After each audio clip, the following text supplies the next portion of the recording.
Swayam Prabha. Digital India. Educated India. Hi friends, so welcome back, and now let us start with the session 2 of this week.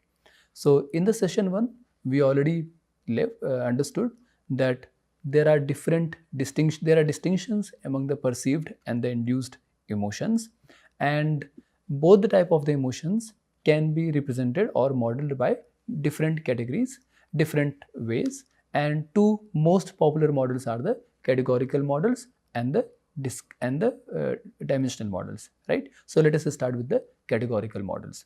Now in the categorical model, what happens that discrete emotion models, discrete emotional states are used, and this categorical model is the most popular model or most commonly used by the affective computing community as of now, and for the reasons that will become very obvious now.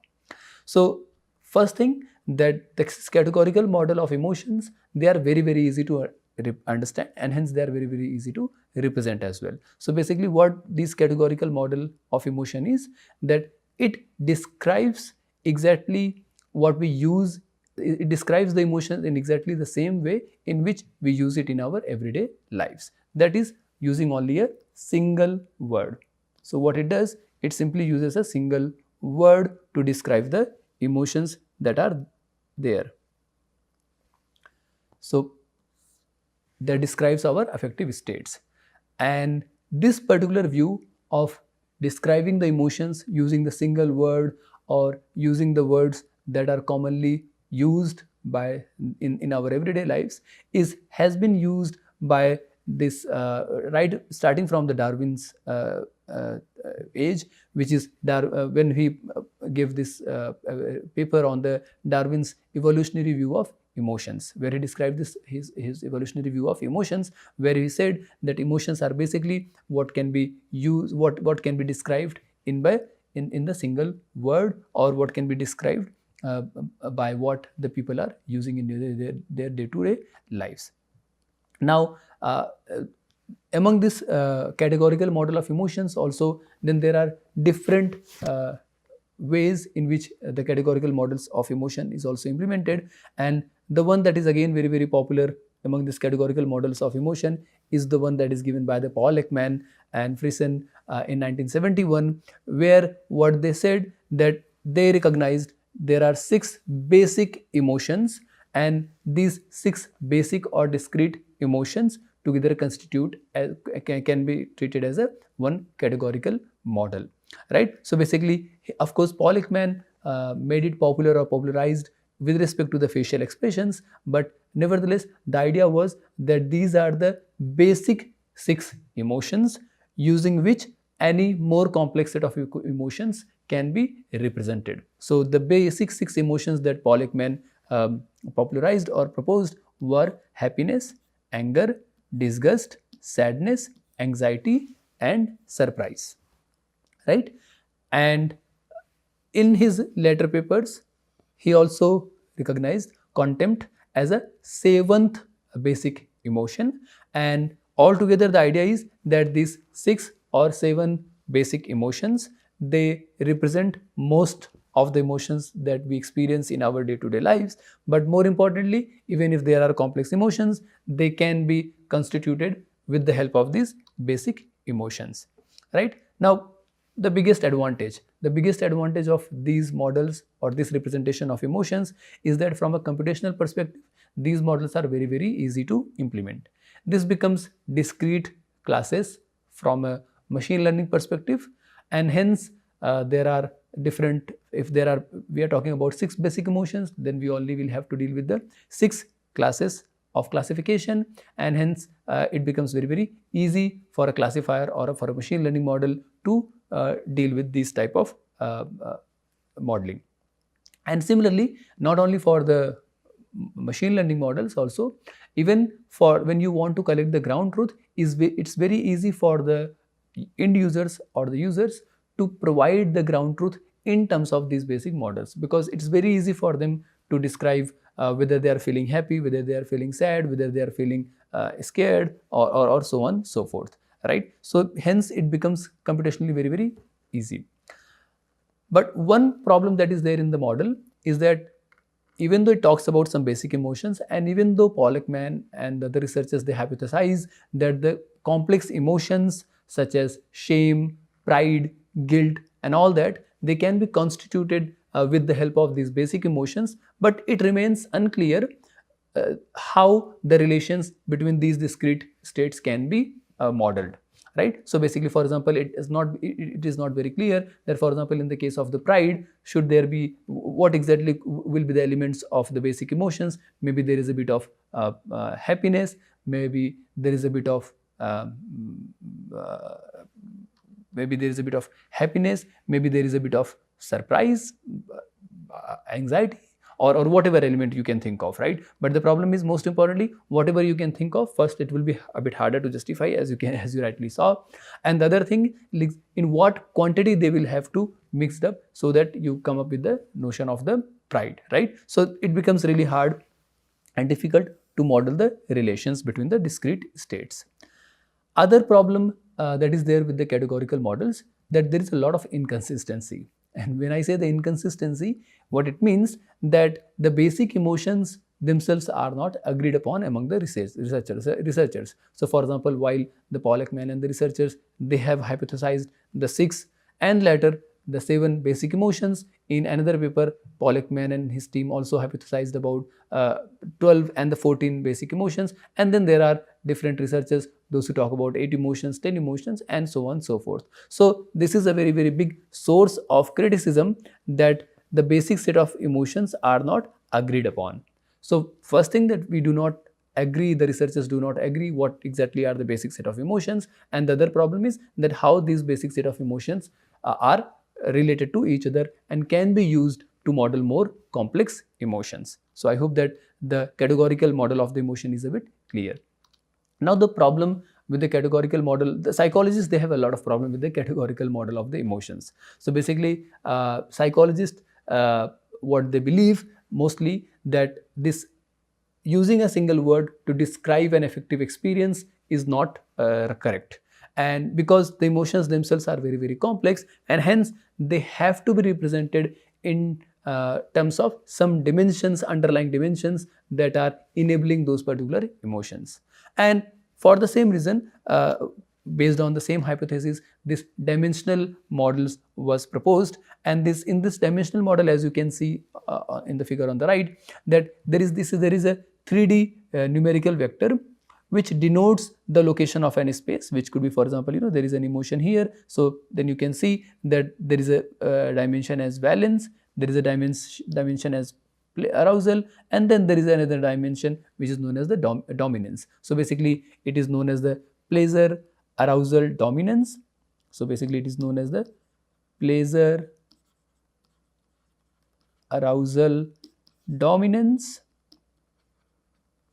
or rather than the pleasure, it is also known as the valence, arousal, or the dominance. And hence, this particular dimensional model is now known as either the PAD model or the VAD model, where the V stands for the valence and the P stands for the pleasure. And this was popularized or proposed initially by the Russell and his and Mehrabian in 1977. So basically, Russell and basically the whole idea of this dimensional model was that a particular emotion cannot be described by using a single word, but it is described by the underlying dimensions which enables this particular emotions. So for example, we have 3 dimensions here in this 3-dimensional model.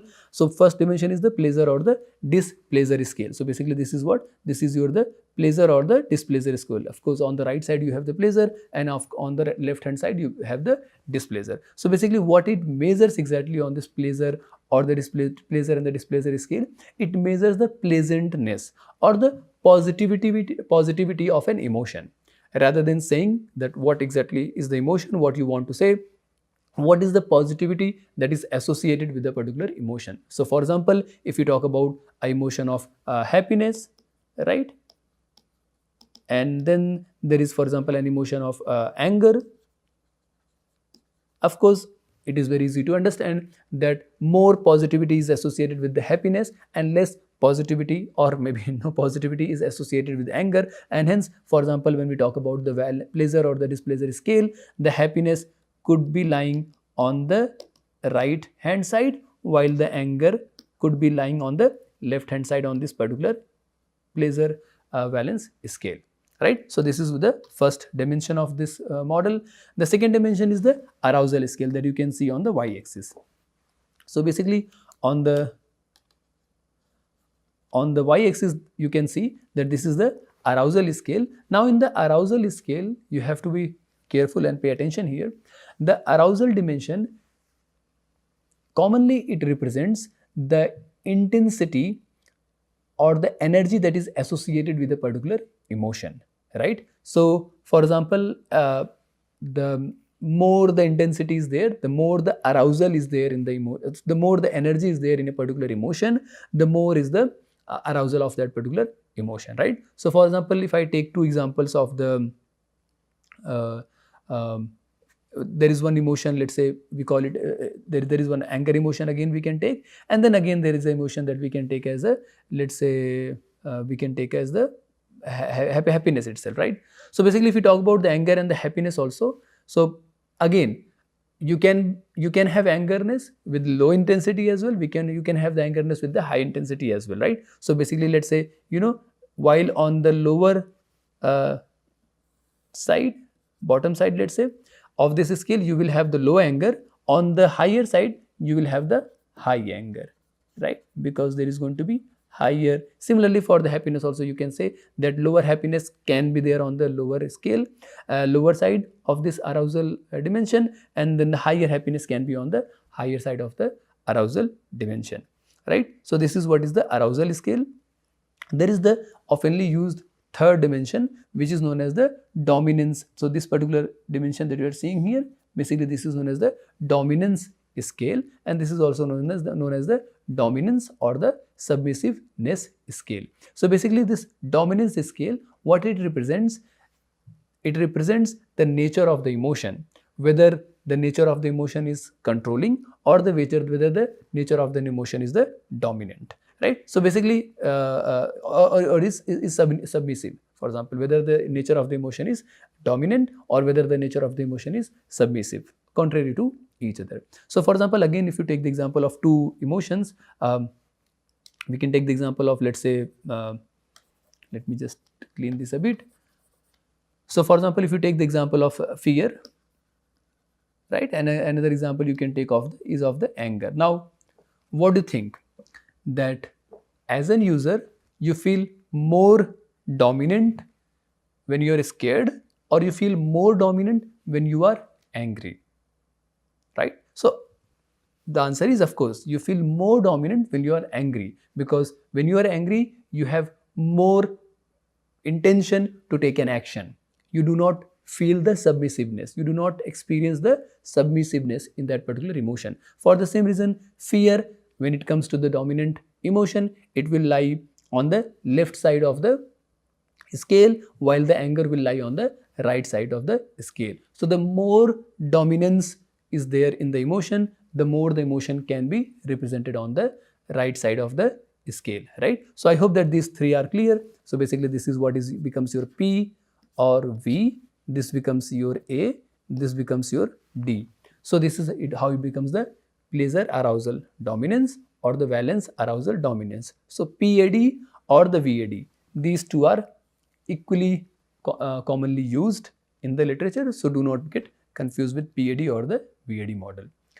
Now, having understood the PAD and the VAD model, one particular reason that it has gained a lot of attention is that it can very easily be used in the regression methods, as well as it can used to discretize the dimensions in the few areas, right? So when I say that regression methods, what it means, that imagine, rather than saying whether an individual is feeling happy or sad, we may want to say that, for example, the emotion intensity was, let's say, 0.7, and the positivity that was there in the emotion was 0.4, right? So you already know that when there are continuous values associated with a particular scale, then that particular problem can be easily modeled as a regression problem. Then you have a number associated with that rather than having a category, right? So that is one reason that it has become very, very popular. Other interesting thing is, of course, you can always discretize the emotions as well, the dimensions as well. So for example, you can always say that when the positivity is greater than 0.3, let's say if you are talking about a scale of 0 to 9, then when the positivity is, let's say, greater than 7, greater than 6, 7, 8, 9, then that can be a, let's say, highly positive emotion. Similarly, you can talk about low positive and you can talk about medium positive, right? So you can always discretize this continuous scale as well, and hence once you discretize this continuous scales, this also becomes a what? This also becomes your classification problem. So you can treat the same, you can use the same scale, same representation of the emotions to deal with the regression methods as well as the classification methods. So that is one biggest advantage of this particular thing. Is other advantage of this particular model is that it really allows you to understand, to have an interpretability between of the relations that is there between the different emotional states, right? So for example, you can always say that, let us take this particular example here. So for example, you can always say that there is one particular emotion that is lying here, and then there is one particular emotion that is lying here. So you can always calculate a distance between these two emotions, let's say emotion A and emotion B, and that can give you the interpretability that is there between these two emotions and the relations that is there between these two emotions, right? So you can always understand that on the scale of the positivity, how they are related, on the scale of the intensity, how are they related, on the scale of the dominance, how are they related. So basically this becomes computationally really interpretable and really easy for us to do the modeling of the different emotions. Okay. So these are the two advantages of this particular thing. Of course, one disadvantage that can be seen, that since there are 3 dimensions, so of course earlier you were having only one value to represent one particular emotion. Right now you are having you need to have 3 values to represent one particular emotional state. Now, and often maybe for this reason only, that often what happens, the third dimension is omitted. So when the third dimension is omitted, then it results in the VA space only, which is also known as the circumplex model. So for example, if you look at the circumplex model, this is what the circumplex model, a two-dimensional circumplex model basically is a two-dimensional model where you just have the valence and the arousal scale, and the dominance scale is completely omitted. And basically, so you can see on this beautiful diagram that there are, when you talk about the two emotions, 2 dimensions, then the entire quadrant can be divided into 4 quadrants, and then you have the first quadrant, which is of course being represented by high arousal. So basically you have the high arousal here, and then the positive valence may be on this side, right? Sorry.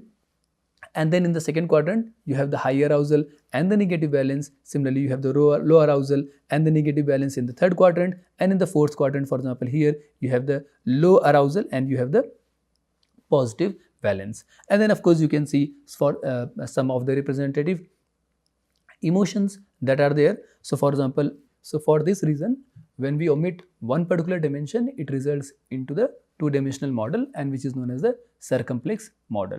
So circumplex model is only having 2 dimensions, and these 2 dimensions are what? These are the arousal and valence dimensions. So we are omitting the dominance dimension here, right? And as you can see in this beautiful diagram, we have different emotions that are represented in the 4 quadrants of these 2 dimensions. So for example, in the very first quadrant, we have what? We have the happy, delighted and excited emotions. Now these emotions, you can very easily understand that the positivity of these emotions is high. So they cannot be termed as the negative valence emotions, right? So they are what? They are positive valence emotions. For the same reason, they are lying in this right side of this quadrant, right side of the valence scale. And now if you look at the arousal, so usually when you talk about the happiness, when you talk about the delightness, when you talk about the excitement, all these emotions, usually there is a lot of energy, there is a lot of intensity. right? So for the same reason, usually they are termed as the high arousal, and hence they can occupy this entire space here, right? So this is how we arrive to the high arousal and the positive valence in the first quadrant, which is being represented by the happy, delighted and the excited emotions. Similarly, if we talk about the second quadrant here, which is this particular case here, if we take one represented emotion such as the angry emotion. Now, if we talk about the angry emotion, of course, what would be the positivity of the angry emotion? Of course, the positivity of this would be very, very low, or in other words, that this particular emotion will have a negative valence, and hence it is lying in the second quadrant, that is on the left side of the valence scale.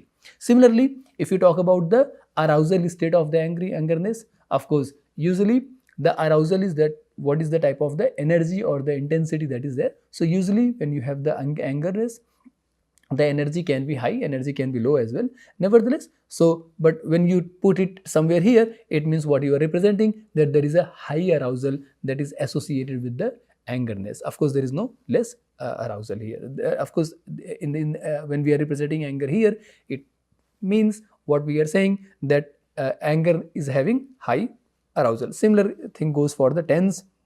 Maybe when tense is represented here, for example, maybe what we are trying to say that the positivity of the tense emotion is a bit higher than the positivity of the anger emotion, right? Similarly, when you talk about the frustration, maybe tense is more positive than the frustration, right? But of course, nevertheless, you can put it on the other side as well, and accordingly the values may change. These are just the representative emotions. So we covered already the first quadrant, we covered the second quadrant. Now similarly, let us look at the third quadrant. So let us just take one example of one representative emotion. So for example, if we talk about the depressed emotion, now in the depressed emotion, of course, it's not a very positive emotion. So definitely it is going to have a negative valence, right? So we are right in saying that this is having a negative valence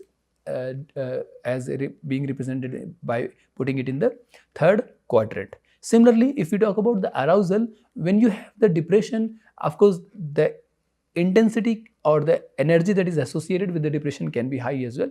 But nevertheless, usually what happens when you are depressed, there is low energy, there is low intensity that is associated with it, right? So for the same reason, this arousal is low, and hence it is being represented in the third quadrant here, right? Similarly, that is how we covered the third. Now let us look at the fourth quadrant here. In the fourth quadrant, let us just take the example of the calm.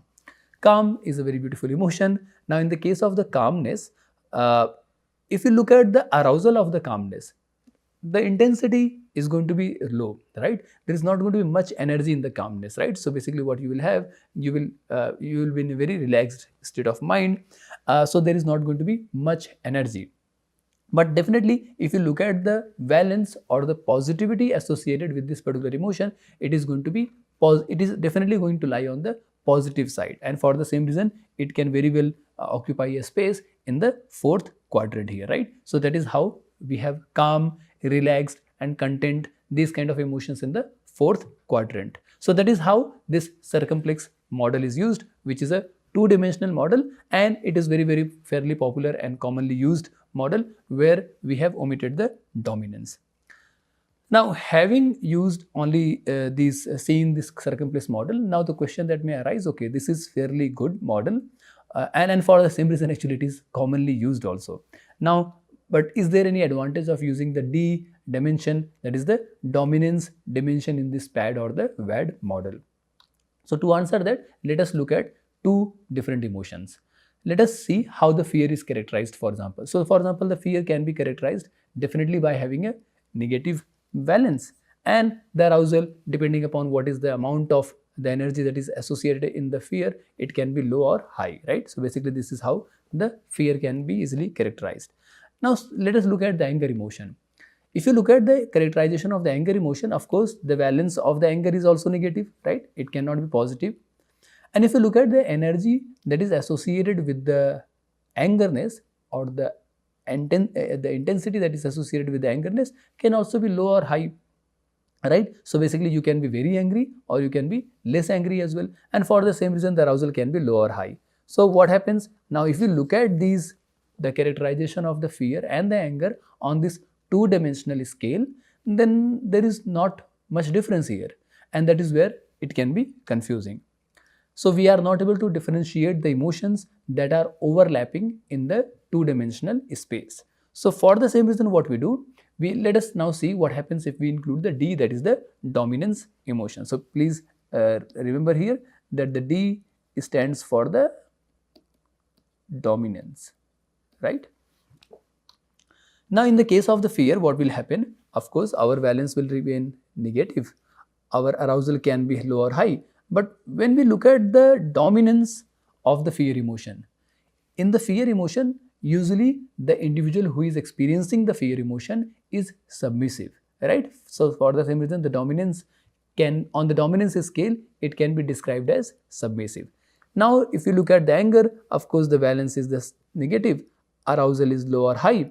Now, but if you look at the dominance is the individual who is experiencing the anger emotion usually is more dominant, right? Is more wants to take the control of the situation, more action oriented, and for the same reason, the dominance on the dominance scale, it can be said that it is controlling, right? So dominance is really high, on the high side of the dominance scale. So now you can see that earlier the fear and the anger emotions were not getting classified or discriminated on the basis of the two-dimensional emotion, but the moment we include the third dimension, now we are able to classify or characterize it in a bit better way, right? So that is what is the advantage of including or having the D in the PAD model.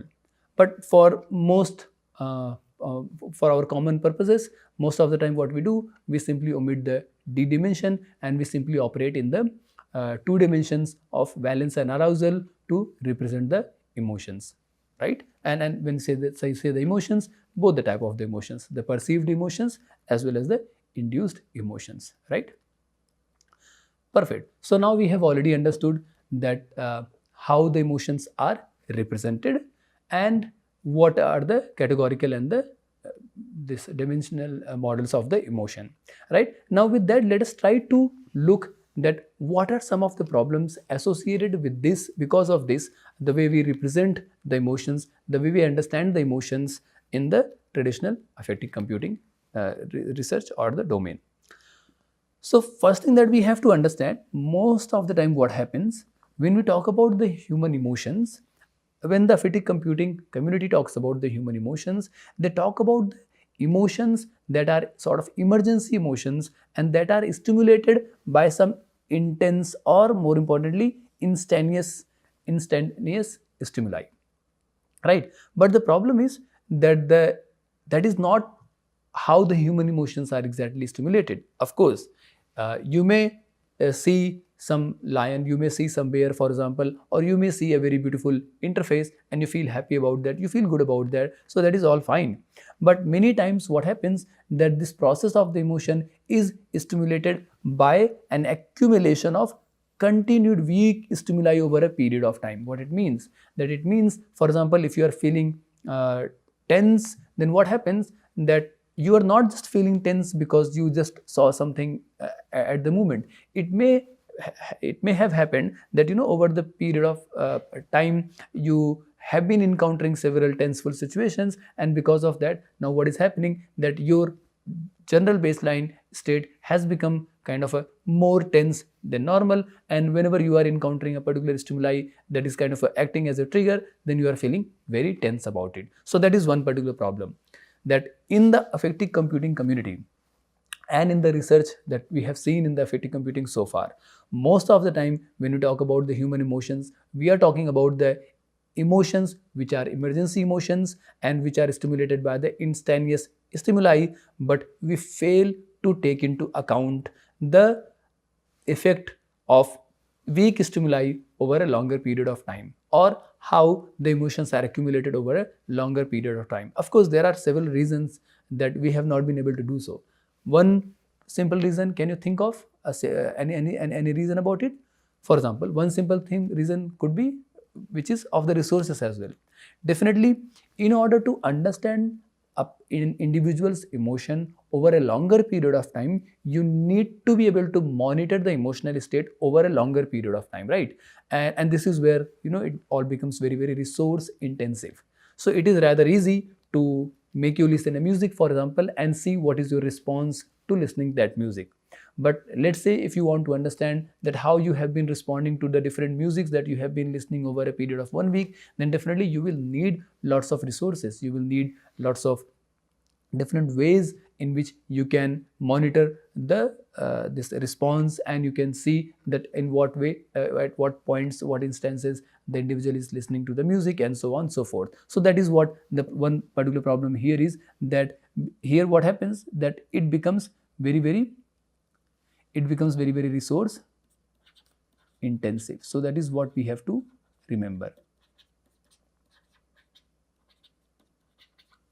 And hence we have not been able to do the monitoring over a longer period of time. Sorry. Now, emergency emotions, as we already talked about, they are quick and they are low precision responses. What it means, that first thing, that you experience a particular emotion and then they are gone maybe in seconds, maybe in minutes, maybe in few minutes, right? Definitely most of the instantaneous emotions, emergency emotions, or the emotions that you feel in response to a particular stimuli, they do not last longer than a few minutes, definitely not hours maybe, right? And days and weeks, definitely not. So what happens, that since they are quick in that sense, their precision also is very, very low, right? What happens, that it may be confusing at times, or there may be a mix of different emotions that an individual is experiencing.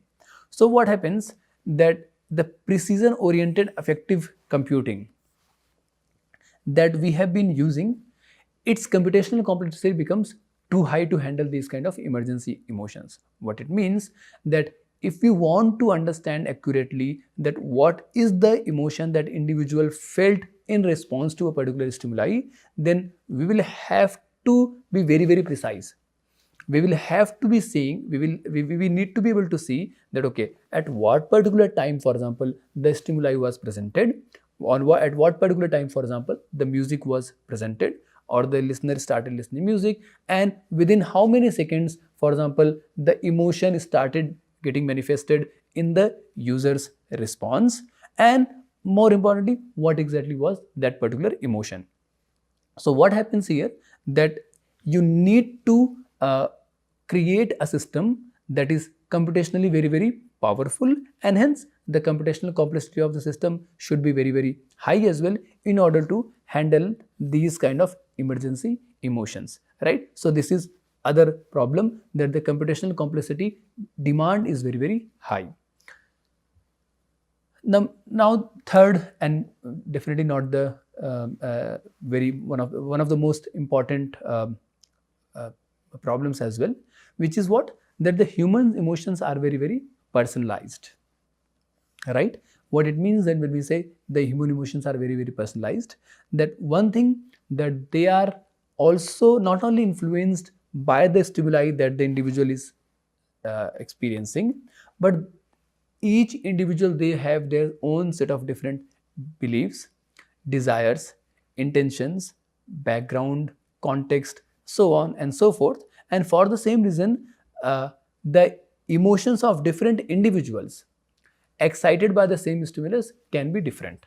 Or in other words, as we talked about before as well, if there is a happy music, one may feel or experience the happiness by listening to the happy music, but the other individual may or may not exactly feel the happiness associated with that particular music. Or even if there are two individuals who are experiencing the happiness by listening to a particular type of music, the amount with which they are feeling or experiencing the happiness may not be the same. And on the top of that, maybe there could be a mix of different emotions that are playing a role while listening to the music, when we are checking the different individuals, right? And so this is where what we say, that always there is a lot of individual variability. So we say that there is a lot of individual variability that we need to take into account, right? And individual variability not only in terms of the baseline response set, but also in terms of the context that one particular individual may or may not have, right?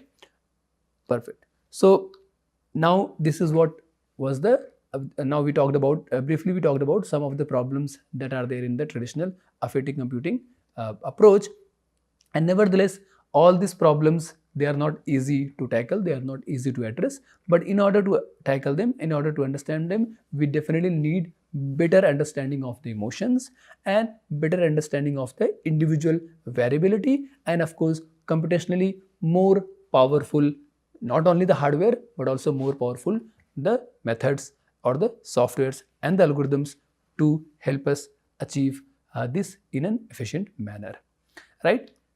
Now, having talked about the limitations, let us now move our focus to something a bit different, where we want to understand that how the different emotions are expressed, right? So we already talked about the different emotions, different individuals, they can experience different types of emotions when presented a same type of stimuli.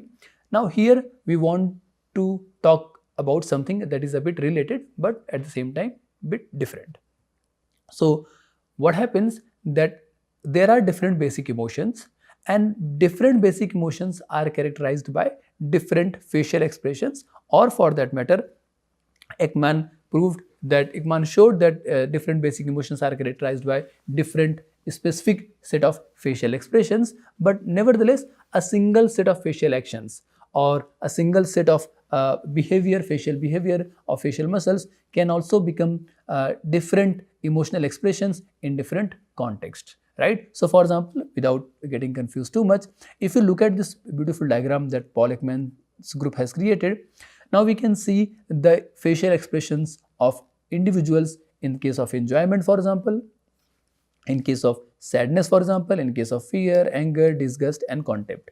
So in general, what you can see from the diagram, that depending upon the type of the emotion, for all these type of emotions, usually the response is definitely different, right? The facial expressions that an individual is experiencing is or making is quite different. But at the same time, there are certain emotions which have a lot of things in common as well. For example, if we talk about the anger and the fear, sorry, if we talk about the anger and the fear emotion, then what is happening here, that if you look at that for example the eyes of this individual, the anger and the fear emotions, while experiencing the anger and the fear emotions, they both in both the cases we have very open eyes, right? We have very set of open eyes. In the same way, for example, if we look at the disgust and the sadness, maybe the eyes are quite closed, right? Of course, the amount with which they are closed depends on so many different things about the individual behavior and all that as well.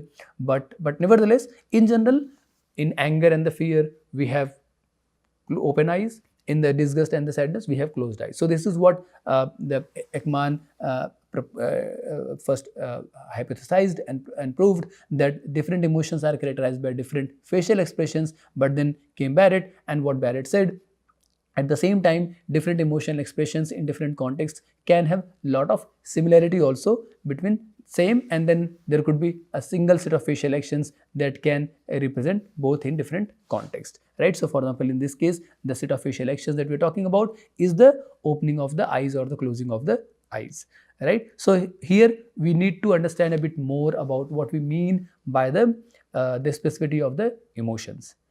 So let us start with the fear emotion first. So we already looked at this diagram of the fear emotion. Now you can rightly see in the diagram that this fear emotion is characterized by the eyebrows of the individual is quite raised eyebrows, and of course they are drawn sort of together, and it has wide open eyes. You can very clearly see that the eyes are very widely open. It has tense lowered eyelids. So basically, if you look at the eyelids are quite lowered and tense. And then of course, if you look at the lips, then lips are stretched, kind of, the lips are stretched. So in general, Paul Ekman made a lot of effort in characterizing the different facial expressions in terms of the different facial behaviors that an individual shows. So this is what is the behavior of the fear, and we saw that this has a lot of similarity with the anger as well. Now, but if you look at only the facial expressions, of course, there are certain ways in which this expression is being expressed, this emotion is being expressed.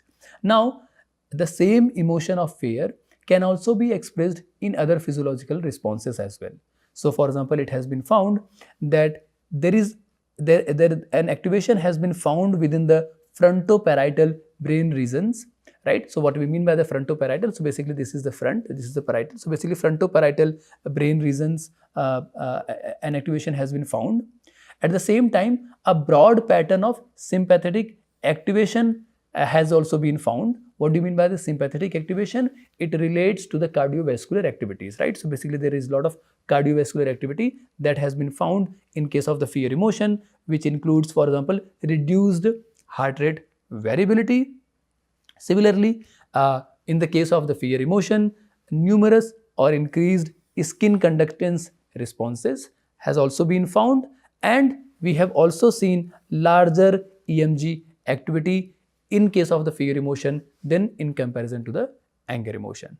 So with that, let us take a break and we will continue in the next session. Thank you.